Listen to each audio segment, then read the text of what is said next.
និយាយថាពីដើរលេងនៅក្នុងខេត្តសៀមរាបវិញពួកខ្ញុំបានដើរលេងស្គាល់ច្រើនកន្លែងមែនទែនតែមិននឹកស្មានថាមករំលងកន្លែងដ៏ស្រស់ស្អាតមួយនេះសោះដែលមានឈ្មោះថាផ្កាព្រៃអង្គរកាហ្វេដែលផ្សារភ្ជាប់ទៅនឹងធម្មជាតិស្រស់បៃតងគ្រប់កន្លែងក៏ដូចជាមានទីធ្លាធំកញ្ចក់អង្គុយលេងញ៉ាំអាហារពេលព្រឹកពេលថ្ងៃអីបានរួមទាំងការរៀបចំបែបបុរាណសមស្របទៅនឹងវប្បធម៌ផងដែរអញ្ចឹងបងប្អូនអាចណូតទុកកន្លែងមួយនេះសម្រាប់ពេលដែលបានមកលេងសៀមរាបជាពិសេសចូលឆ្នាំខាងមុខនេះបាទជំរាបសួរពុកម៉ែបងប្អូនតោះទៅស្គាល់កន្លែងផ្កាព្រៃកាហ្វេជាមួយនឹងពួកខ្ញុំទាំងអស់គ្នាកន្លែងគេមួយនេះគ្រាន់តែយើងឈានជើងចូលនឹងគឺមានអារម្មណ៍ថាស្រស់ស្រាយបាត់ហើយដោយសារតែមានធម្មជាតិបៃតងគ្រប់កន្លែងអ្នកដែលចូលចិត្តថតរូបលេងបាទជាមួយនឹងធម្មជាតិជាមួយនឹងផ្កាជាមួយអីហ្នឹងគឺថាត្រូវមែនតើលើកសាច់ណាហើយនិយាយថាអូយបងប្អូននៅត្រជាក់ភ្នែកណាគាត់បកកាយរៀបចំដាំមែនតើឡងស្ញេះហ្មងសម្បូរផ្កាផ្លែកូនរុក្ខជាតិជាពិសេសហ្នឹងគឺថាផ្កាអ័រគីដេច្រើនមែនតើខាងក្រៅមានស្មៅមានទាំងអាបយោមានអាដើមឈើធំត្រជាក់ស្រួលណាបងប្អូនគាត់ក៏មានរៀបចំប្លង់បាទកន្លែងបាញ់ផ្សែងបាញ់ចំហាយទឹកមកខ្លះៗអញ្ចឹងណាបងប្អូនអញ្ចឹងទៅធ្វើឲ្យកន្លែងនេះកាន់តែស្អាតមកថតរូបលេងដឹងតែត្រូវចិត្តដែរហើយគ្រាន់តែដើរមកត្រុសហ្នឹងក៏ដឹងថាគាត់ចំណាយលុយមិនតិចទេក្នុងការថែទាំជាមួយនឹងការដាំផ្កាថែសួនបានយ៉ាងល្អបែបនេះ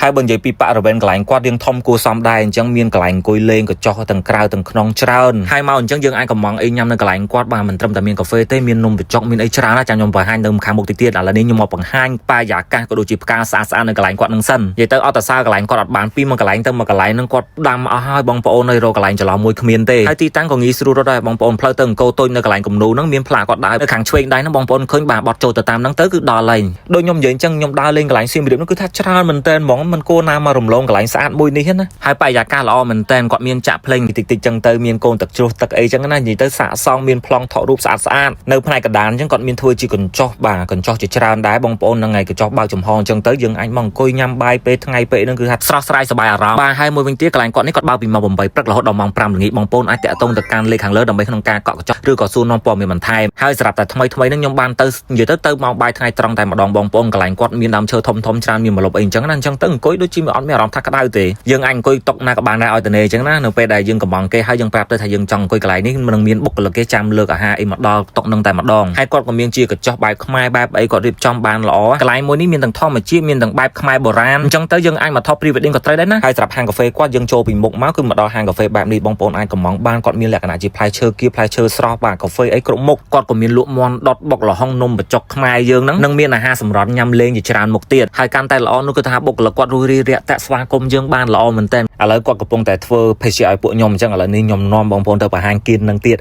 គាត់មានជាកន្លែងវប្បធម៌អីអញ្ចឹងណាបងប្អូនបាទកន្លែងអង្គុយខាងក្នុងបែបអញ្ចឹងទៅមានវត្ថុបុរាណអីជាច្រើនមែនតើមានទាំងរូបភាពគ្រឿងសង្ហារឹមបាទស្បែកវត្ថុបុរាណផ្សេងមើលទៅគឺថាស្អាតមានតម្លៃតែម្ដងបងប្អូនអាចមកទស្សនាបាទប្រឌិតយករូបភាពស្អាតត្រឡប់ទៅវិញហើយកន្លែងអង្គុយគាត់ក៏មានរៀបចំបែបខាងក្នុងចេះដែរបងប្អូនបាទទូលាយល្អនិយាយទៅអាចអង្គុយបានគ្នាច្រើនដោយខាងនេះគាត់តាំងលម្អជាមួយនឹងចម្លាក់ស្បែកមើលទៅគឺថាស្អាតហ្មងឯងគាត់នឹងក៏មានកូនម៉ូតូតូចដែរអញ្ចឹងបើសិនជាពុកម៉ែបងប្អូនមកមានកូនតូចកូនអីគឺហាត់ត្រូវតែម្ដងគាត់អាចជិះលេងក្នុងនឹងបានសម្រាប់ភេសជ្ជៈគេមានច្រើនមុខបាទមានទាំងកាហ្វេមានទាំងគ្រឿងស្រស់គ្រឿងក្លុកគ្រឿងអីអញ្ចឹងណាបងប្អូននិយាយទៅនេះក៏មិនមែនតែនបើក្លុកហើយជាមួយនឹងទឹកផ្លែឈើគៀបស្រស់ណាជាពិសេសកាហ្វេវិញមានរសជាតិឆ្ងាញ់កាហ្វេក្តៅគេមានស្ករពោតអញ្ចឹងចង់ផ្អែមជាងហ្នឹងអាចថែមខ្លួនឯងបានឥឡូវនេះម្ហូបបានមកដល់ហើយបងប្អូនបាទមានទាំងនំបញ្ចុកផាត់ផ្លែផាត់ត្រីសាយ៉ហើយជាមួយនឹងមាន់អាំងជាដើមហើយការរៀបចំម្ហូបបាទដាក់មករបៀបលក្ខណៈបែបខ្មែរយើងតែម្ដងណាគឺថាញ៉ាំជាមួយនឹងលើកតេផ្ទាល់ចេះតែម្ដងបងប្អូនតែគេក៏មានតុកមានអីដែរយើងចង់ញ៉ាំតុកក៏បានដែរណាតែពួកខ្ញុំអង្គុយញ៉ាំលេងនៅលើក្នុងកញ្ចក់បែបបុរាណវិញម្ដងបដូរបរិយាកាសហើយនិយាយថាសាយ៉គេនេះឡងស្រួយខ្ញោកហើយបើនំបញ្ចុកវិញទឹកសឡរៀងប្លែកបាទគេហៅថាសឡបែបអ្នកស្វាយរៀងណាអញ្ចឹងបងប្អូនអាចមកភ្លក់បានចង់ដឹងថារសជាតិបែបណារសជាតិគឺថាឆ្ងាញ់ម្យ៉ាងម្នាក់នឹងសឡខ្មែរយើងនិយាយទៅស្រៀង